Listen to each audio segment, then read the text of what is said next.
Welcome in, everybody. It's the Coach Matthew Mitchell Show. I'm your host, Coach Matthew Mitchell, and as always, we're so grateful that you have chosen to spend some time with us this week as we try to help you move forward in your leadership journey, in your personal growth journey. And each and every week, we come to you with the Coach Matthew Mitchell Show, and remember that you can find out everything you need to know about what we're doing in the world of personal growth, what we're doing in the world of leadership at CoachMatthewMitchell.com. We are out speaking, doing keynote speeches all over the country and outside the country, internationally as well. We have a great series of workshops we can come in and put on for you and your team, no matter what industry you're in. When you are in a high-performance environment and you are trying to produce at a high level and you're trying to win at a high level, that's what we can come in and help you with. We have the Ready to Win workshop currently, very, very popular. That's in support of my new book, Ready to Win, How Great Leaders Succeed Through Preparation, USA Today bestseller list. We're excited about that and appreciative to everyone who's bought a copy. If you don't have your copy, please, you can go anywhere books are sold and grab a copy of Ready to Win. It can really help you with your viewpoints on preparation and how you approach preparation. And we believe preparation powerfully positions you to win. And so that book is worthwhile. The workshop's been very popular. It's helping all sorts of teams move forward and understand the power of preparation. And in support of the book, back last fall, I did a series of interviews that I want to deliver to you now on the Coach Matthew Mitchell Show. And we have today Greg Byrne, an interview I did with Greg Byrne. Greg is a great friend of mine, over 20 years of friendship and leadership, collaboration. Greg is currently the athletic director at the University of Alabama. He has over 30-year career in athletic administration. Before Alabama, he was the athletic director at Mississippi State University, my alma mater. He also was at Arizona and now at Alabama, and he is no stranger to championships. At Arizona, he led that athletic program to the College World Series championship in 2012. At Alabama, it's been unbelievably successful, not only in fundraising and just the administration of the program, but also championships all over the place. So, of course, 2018 and 2021, Alabama won the college football national championship both of those years. In 2024, the men's basketball team advanced to the Final Four for the very first time.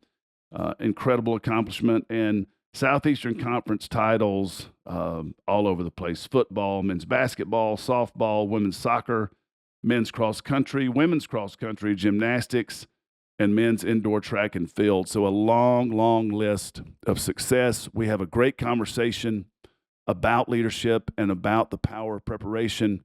So please enjoy this interview we have with Greg Byrne, the Director of Athletics at the University of Alabama, and I will talk to you on the other side of this interview. Enjoy. Well, it's good to see you, my friend. Thanks so much for joining us. Appreciate it. Good to see you too, Matthew. Thanks for having me on. You must have run out of guest invite. No, sir. You were at the top of the list, and so excited. You have been so supportive of me throughout my career, and anytime I've needed some support or some guidance, you've always been there. So I'm excited to have you on the show today. Appreciate it. Yes, sir. Good to catch up. I was watching one of my former players. She was coaching at Santa Barbara, and they were playing a game last season at Idaho State. Oh, wow. And so as I do, I will look up on Wikipedia, just like, what's going on at Idaho State? And then that led me to the Pocatello city site, and I saw the famous son of Pocatello, Idaho, was my good friend Greg Byrne, and I was not familiar with that. But what I'd like to start off with is kind of young Greg Byrne from the beginning, an interesting life with your dad in athletic administration, and just tell us a little bit about your journey as a young person and possibly the first time early in life where you thought maybe preparation was something important. But lead us through a young Greg Byrne's life. Yeah, well, I was born in Idaho, in Pocatello. My parents both went to Idaho State. They both were the first members of their family to go to college, and so we still have roots back there today. And Pocatello is a fun place to go visit. They got a great Italian restaurant there called Buddy's. That if you ever make it there, go order the sausage sandwich with sauce on the side. It's pretty good. But so I grew up around athletics, and in 1976 we moved to New Mexico, where my dad ran the Lobo Club, and then we had a journey throughout, and he ended up moving to Oregon, and my mom and dad did in 1983, I think, and then shortly after, the athletic director at Oregon left. Rick Bays' his name, left Oregon to become the athletic director at Ohio State. And so I always remember this: the finalist for the AD job at Oregon in 1983 or 4 was my dad, the athletic director at Los Angeles College, an assistant AD who was like 29 at Maryland, and then the local sporting goods store owner. That was the finalist. And my dad got the job when he was like 38. And so I just grew up around athletics. I played everything. I loved everything. I was good at all of it. I wasn't great at any of it. And so I realized that, Wimp Sanderson, probably the old legendary Alabama basketball coach, probably saw me play sometime and said, that's the kind of kid I don't want to recruit to Alabama because I want to win. But I love what the locker room was and how you brought people together. I love just the discipline and structure of what sports provided. And I just loved how we checked our differences at the door and came together for our team, for our school, whatever that may be. And so I had a real interest in it. So actually, I've got it hanging on my wall over here. My 3rd or 4th grade career report was about being an athletic director. Oh, and wow. My mom found it when they were building their retirement home in Texas. And I jokingly show it to the recruits when they come in here, and I say it's the only A I ever got in my life. And so anyways, I had an interest in it, came up through fundraising, and realized through that you do have to be prepared in whatever you do, and realize that through sports. The practice is supposed to be hard. It's supposed to be challenging, and it gets you ready for game day, and all the personal development that you do, and every single day. Even when you get old like us, Matthew, and you get gray hair and wearing reading glasses and all that, you still need to prepare for each and every day to have you be the best that you can be. And we all fall short, right? We all eat something we shouldn't, or maybe don't get as much sleep, but at the same time too, day in and day out, the ones who have that discipline and the preparation, what they do, are often going to have the best chance for opportunities to have the most success based off of what the good Lord's given you. Yeah, so true. Our paths first crossed at the University of Kentucky, and that was such a dynamic time. I know I learned a lot as a leader, as our former boss and friend Mitch Barnhart took over that program, and he just put together an unbelievable group of people and young leaders, and I thought it was such a dynamic time to be there. As we're old now, Greg, but we were young then. So, what do you remember about that part of your career and being around such dynamic young leaders and the energy of that time we had together at Kentucky? Yeah, so Mitch worked for my dad as an intern in the early '80s at San Diego State. And then we moved to Oregon in '83, and my dad hired him to run the Portland office. And so I had known Mitch forever. He used to call him Mr. Barnhart. Took me to my first ever rock concert in general, because my mom and dad didn't want to go when I was in 6th grade. And so he had an opportunity to become the athletics director at Oregon State, and I was working at Oregon, and I was 26 years old, and they had no money. They were beyond broke, a lot of operational debt with no reserves, and it was a bad situation. And Mitch came in and did a great job, hired me to run the fundraising, partly because I was cheap, at 26 years old.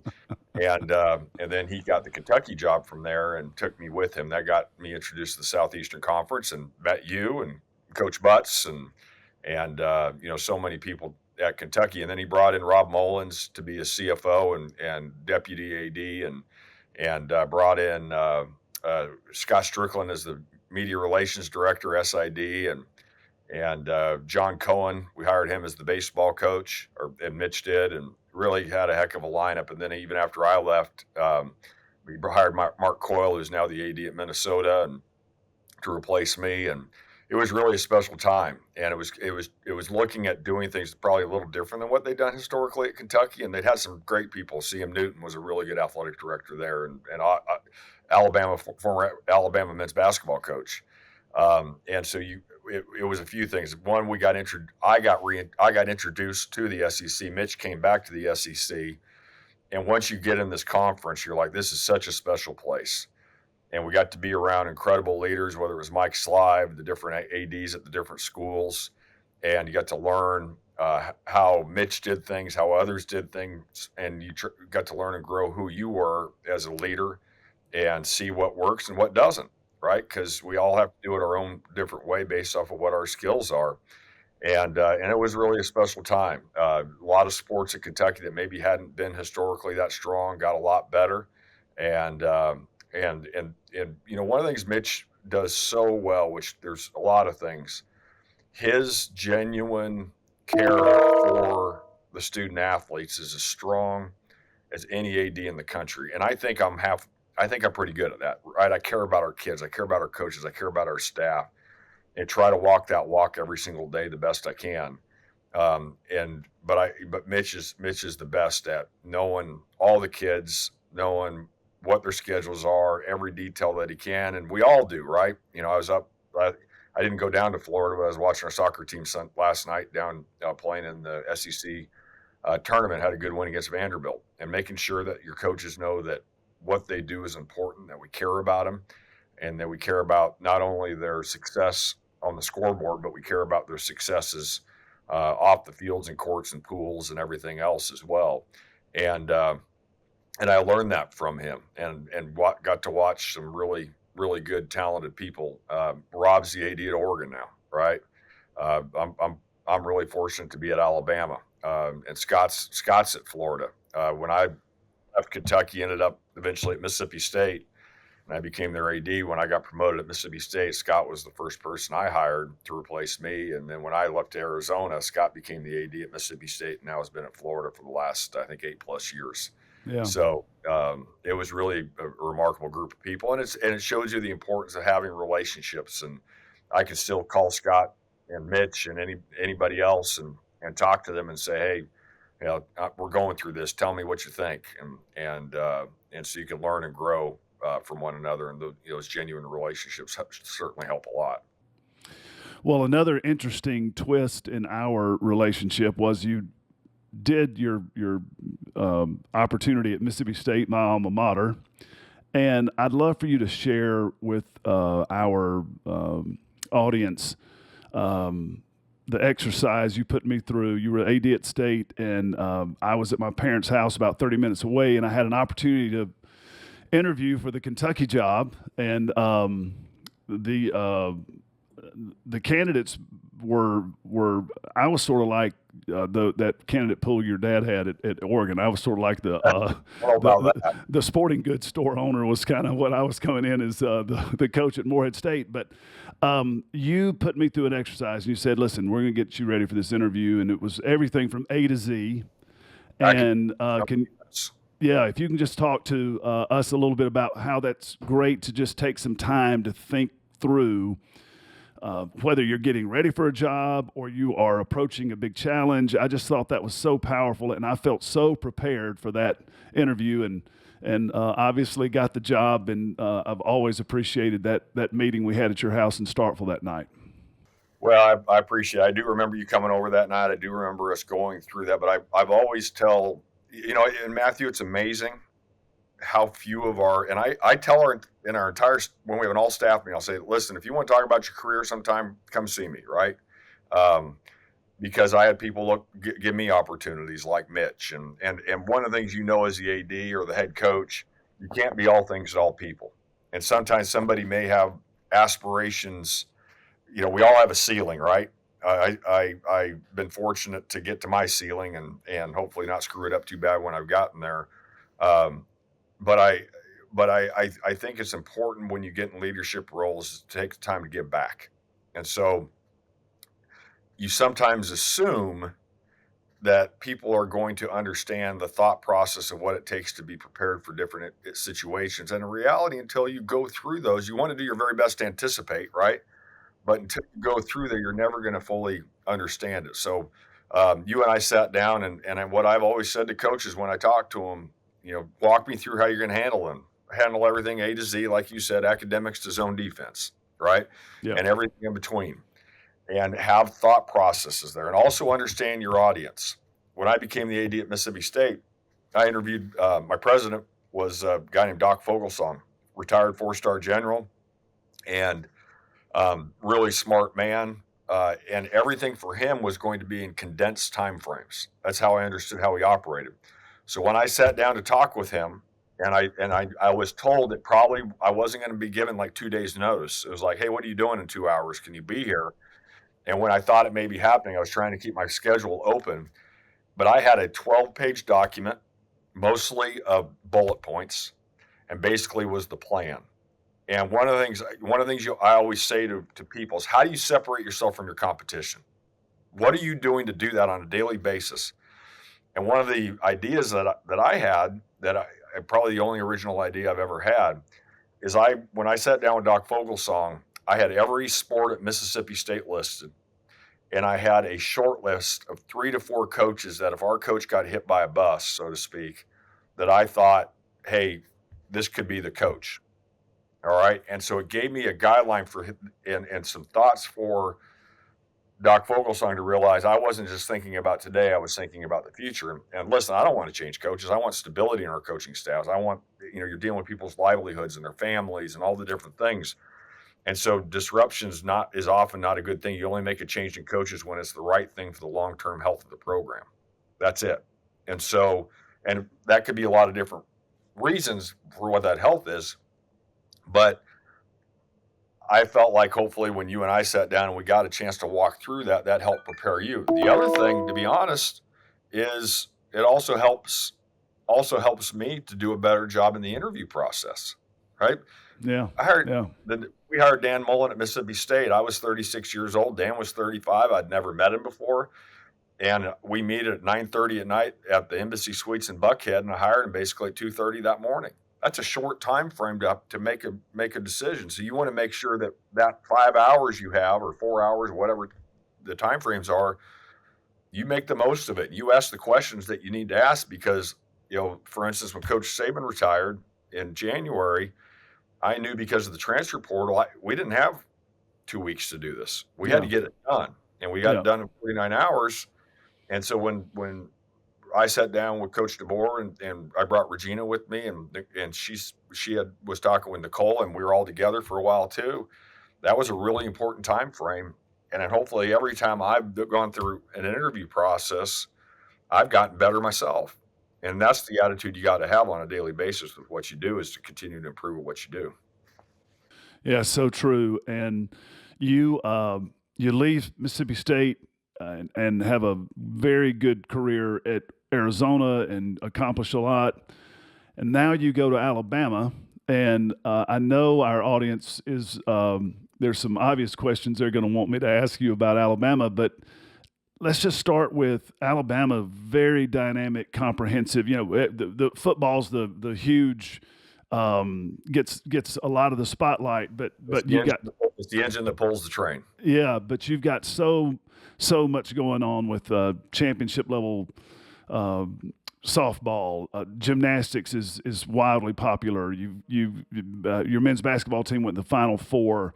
What attracted you to Alabama when you made that move? Well, I'd been to Tuscaloosa a lot. I always admired Alabama from as long as I can remember, because back when we were kids, Matthew, for the younger crew listening to this, there was one college football game on a week. Yep. right? And Yep. often was Alabama. That's And right.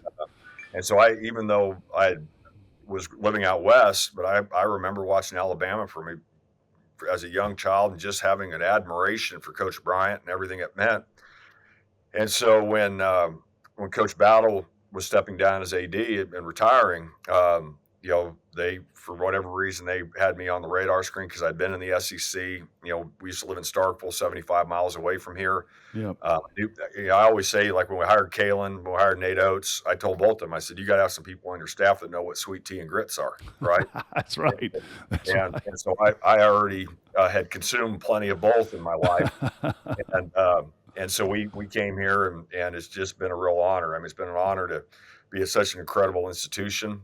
We loved our time in Tucson. It was hard to leave that place. But it's also, and I always used to say the closest thing to an SEC fan base and passion in the Pac-10, then Pac-12 was Arizona and Oregon. I always felt that. Yeah. But getting a chance to come here at the Pinnacle, getting a chance to work with Coach Saban, I loved our time together. I still feel very fortunate for that. We talk weekly, if not multiple times a week, still to this day. And basically was getting to work with one of the greatest coaches of all time of any sport. The ones I compare him to, it was John Wood and probably Pat Summitt, right? And Bear Bryant, maybe Coach K. The list is short. And I jokingly, sort of half jokingly say this: I'm secure in who I am. I'm confident in who I am, but I also try to have a humble approach to it. What's a schmuck like me doing working with Coach Saban, right? But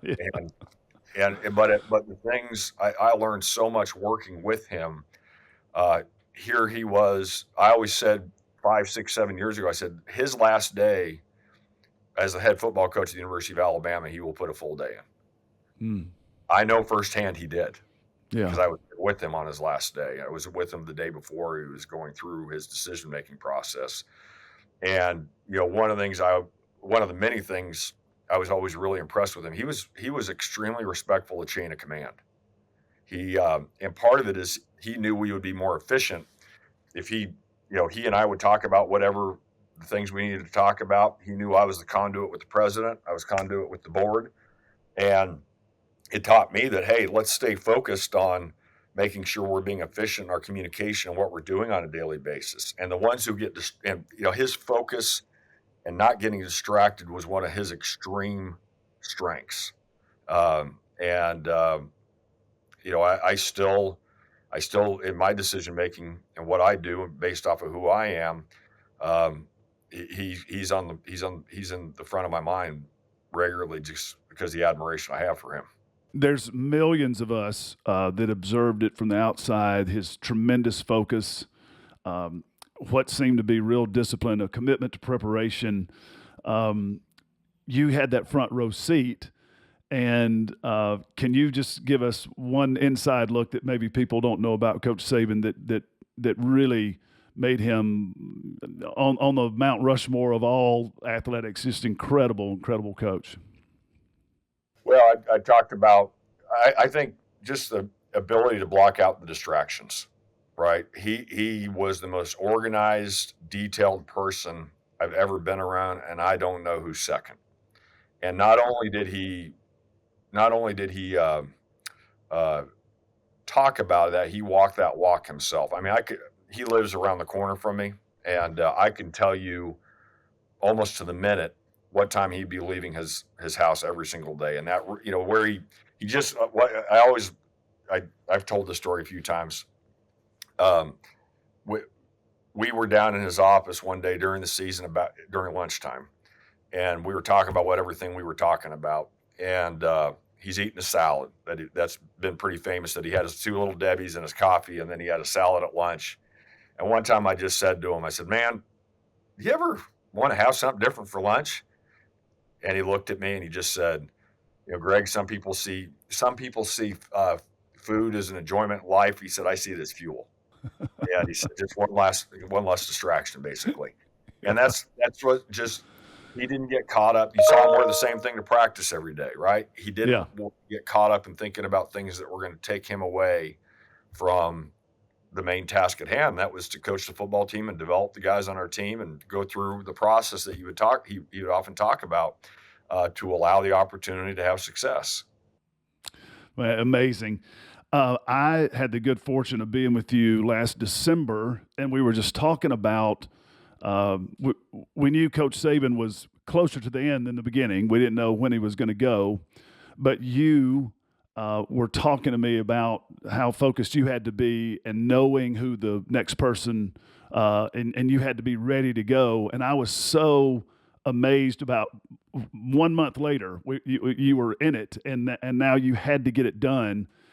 So two things: what what was that period like where you had to activate the plan, and then what was it about Kalen DeBoer that attracted you and made him the person that you believe is going to lead that program successfully? Yeah. So during the process, so once we hit the go button, right, as soon as he Yeah, walked and told his team, and I was standing in the back of the room, and he talked to Reese about it publicly. That Reese Davis saying, "Hey, he wasn't quite sure, you know, even 5 minutes beforehand what he was going to do."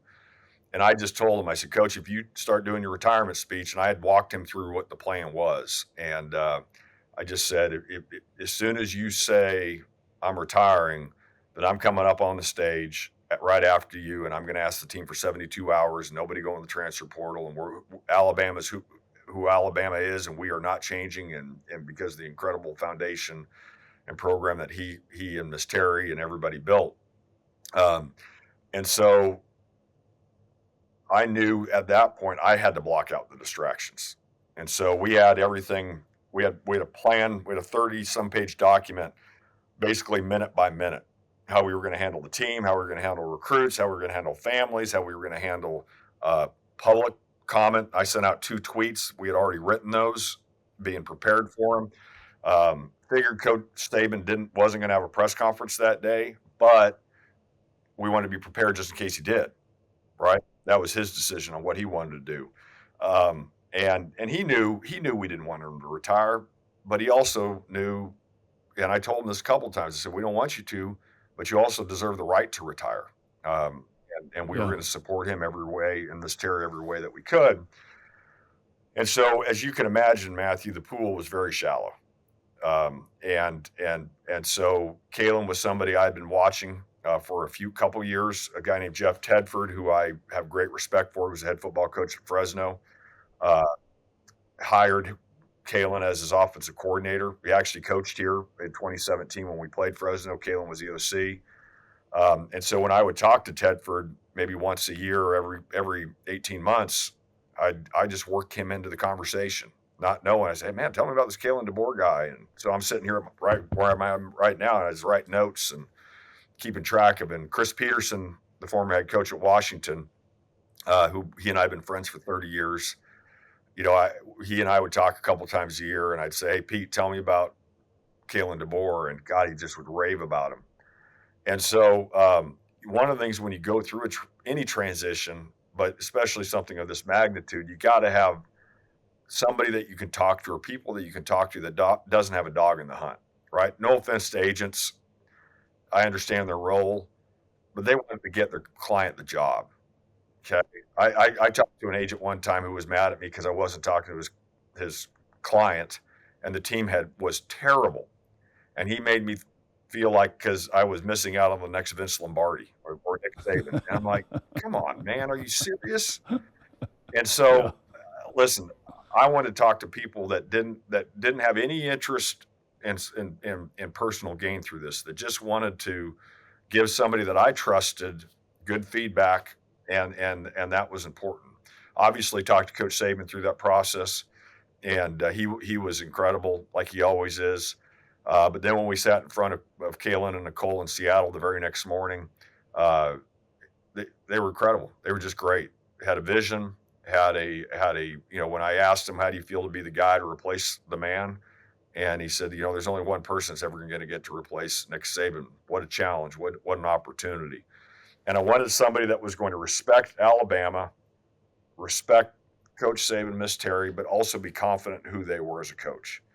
And I felt like he checked all those boxes and was thrilled. And Matthew, as you go through these things too, people don't often think about it this way. The whole time you're working on plan A, you got to work on plan B, plan C, plan D, because you never know that there may not be a bride there to kiss. And Yeah. so it's really important that I stayed focused on a person or two that I felt had the best opportunity to have success at Alabama, and at the same time too, that wasn't going to be trying to use us for leverage in the process. And I was pretty clear on where we thought those would be. Well, it was just a masterclass in preparation to see it unfold, and um, you had without knowing. And the reason I know you were prepared because we didn't know when it was going to happen, and you talked me through being prepared, and then to see it get executed in a shorter time frame than what you told the guys, just an absolute masterclass in preparation. And you are just one of my favorite people, somebody I respect so much. Regina was my realtor when I moved to Lexington, so we have a really long relationship, and we're always cheering for you at Alabama, Greg Byrne, and just can't thank you enough for endorsing the book and then coming on the show with us, and we're just wishing you all the best, my friend. Well, thank you. It's good to see you, and I'm proud of what you're doing. And sometimes people talk about what is success, right? It's not how much. And listen, that money. It's not to say money's not important, because it is.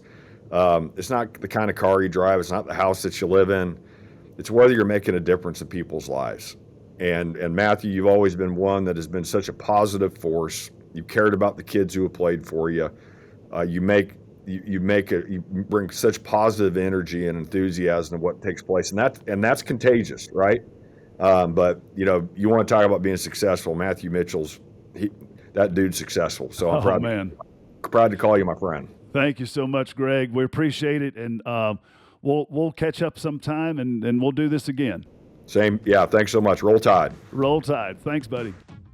Well, that was Greg Byrne, the Director of Athletics at the University of Alabama, here on the Coach Matthew Mitchell Show. I hope you enjoyed that conversation as much as I enjoyed having that with Greg. What a great friend. What a great person in my life. Anytime I ever needed some support in my leadership journey, I knew I could call on Greg and still call on Greg, and just fantastic stuff. I wanted to share with you 3 of the takeaways that really stood out to me in that interview. And the first one is, when you are in a leadership position, Greg talks about taking time to give back to others in the process of starting and building their career. And that's mentorship, and that is service to others, is what that's all about. And as you heard in the interview, it was so powerful for me personally to have him give back to me in this time when I had this incredible opportunity of coaching at the University of Kentucky. I needed to have a great interview. I needed to be prepared, and I'll never forget it the rest of my life, being able to go to his home when he was at my alma mater, Mississippi State, leading that athletic department, sitting down with me and helping me get prepared for what was at that time the most important interview of my life. And clearly it got me prepared. I got the job and had a successful career there, but I always remember Greg doing that for me personally. And that's something that we can do as leaders, is mentor people, serve people during times of their need on their leadership journey. And I just love that. The second thing that stood out to me that Greg talked about: don't get caught up in things that will distract you from the main focus. Distractions are everywhere on our leadership journey. Distractions are everywhere in our personal growth journey. And so eliminating those and staying focused on what truly drives you toward success, what truly drives you toward fulfillment and happiness. I thought that was a wonderful, wonderful point that Greg made in that interview. And the third thing: have the discipline to continue when failures happen. This is when you'll reach larger opportunities if you just keep going and you find the lesson to learn instead of getting down on yourself and letting the failure slow you down, and just seeing everything from the lens of it being a win, because either you have succeeded in what your objective was, or you've learned an incredible lesson that will strengthen you for the next time. So great stuff there from Greg Byrne. I hope you enjoyed it. We're going to be bringing you more interviews like that here on the Coach Matthew Mitchell Show. Remember to check us out, CoachMatthewMitchell.com. You can find everything that we can do to serve you on your leadership journey, on your personal growth journey. You can find it at CoachMatthewMitchell.com. Certainly subscribe to the Coach Matthew Mitchell Show, and we just appreciate your participation and your partnership with us as you grow in your leadership journey. And if you get this on Apple Podcasts, please leave us a review. That's so helpful to the Coach Matthew Mitchell Show. And then we're also on social media everywhere. Currently have a 20-day preparation habit builder challenge that you can find. You can find that in our show notes. Go back to the January 1st, 2025 episode, and we break down everything about how this 20-day habit builder can move you forward and increase and strengthen your preparation, and how that's going to pay off for you in greater productivity, greater success, greater happiness. So check that out. And remember, just come visit us each and every week on the Coach Matthew Mitchell Show. Thanks for coming this week. We'll see you next time.